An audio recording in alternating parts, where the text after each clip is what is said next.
近年極端天氣越趨頻繁，發展局積極推動各公務部門應對各種挑戰，當中包括水浸風險，做到超前準備、加強預警、果斷應急同埋迅速復原，為香港建構一個多層次嘅防洪保護網。而家我帶大家一齊去睇下。我哋而家嚟到發展局啦 ，Johnny 啊，想問下發展局嘅角色係點㗎？發展局喺極端天氣情況下，會啟動緊急應變系統，整合統籌同靈活調配各個公務部門承建商嘅資源，包括人員、機械同裝備。若果有部門喺突如其來嘅狀況下資源不足，就可以透過發展局嘅中央統籌得到即時支援。發展局匯集嘅公務部門承建商已經由2023年嘅43個增加至現時近70個，涉及人員更達到1300人。充足嘅人力同設備可以確保喺緊急情況下有足夠資源迅速處理各項應變工作。而喺每一次威脅香港嘅暴雨或颱風來臨之前同之後，發展局都會統籌有關部門展開新一輪針對性巡查同埋後續行動。而我哋渠務署亦都會喺處長帶領下作出相應嘅配合。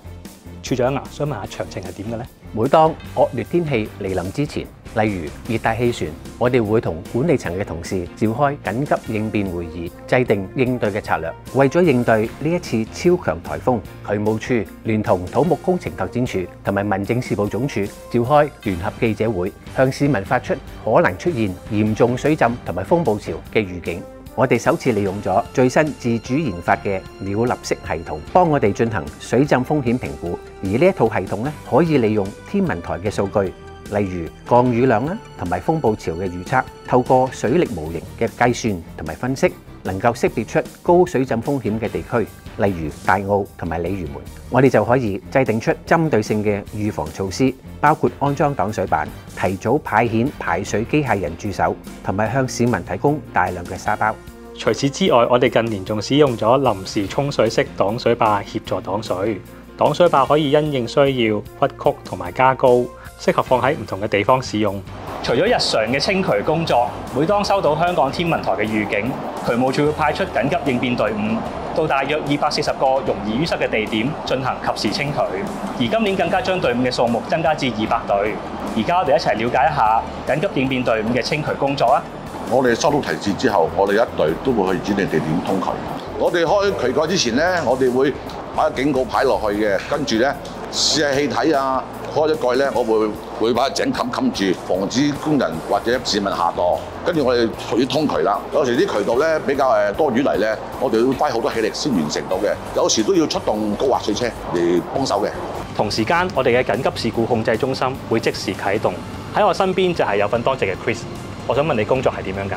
一收到懷疑水浸個案，我哋會即時評估水浸範圍同影響程度，再派隊伍去現場。隊伍到達現場就會同控制中心確認情況，我哋再判斷需唔需要增援，甚至派出排水機械人協助。需要時，我哋都會同相關部門緊密聯繫。同事都知道水浸有機會影響市民嘅生活同安全，所以大家都分秒必爭，務求喺最短嘅時間裏面解決水浸嘅風險。要面對呢種緊急嘅情況，當然有一定程度嘅壓力㗎。阿 Chris 啊，想問下冇咩難忘經歷可以分享下？好似8月咁啊，天文台4日內3度發出黑色暴雨警告。喺8月5號咧，我哋更加曾經喺1個鐘頭裏面咧收到超過300宗求助個案。而最近我哋為咗應對超強颱風華加莎，緊急事故控制中心亦連續運作超過70個鐘頭，前線同事馬不停蹄到唔同嘅地點清渠，後勤同事亦要做好協調角色，充分展現咗團隊嘅專業精神。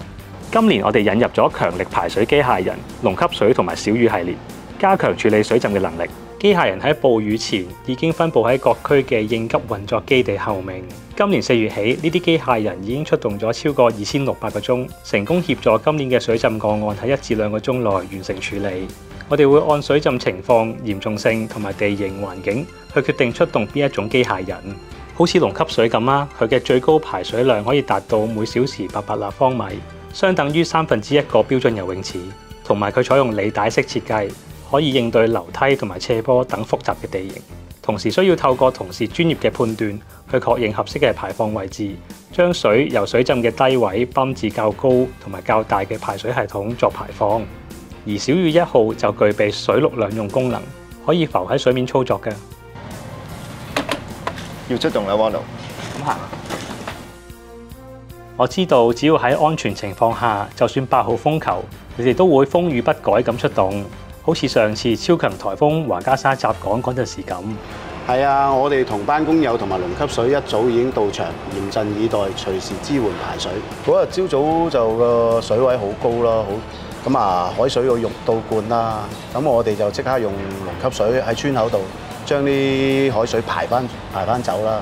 咁真係靠呢個龍吸水喎。係靠呢個龍吸水㗎，咁佢都好幫得手㗎。見到鯉魚們能夠盡快回復正常，我哋都好開心，幾辛苦都值得嘅。排水機械人同埋一般手提泵有乜分別啊？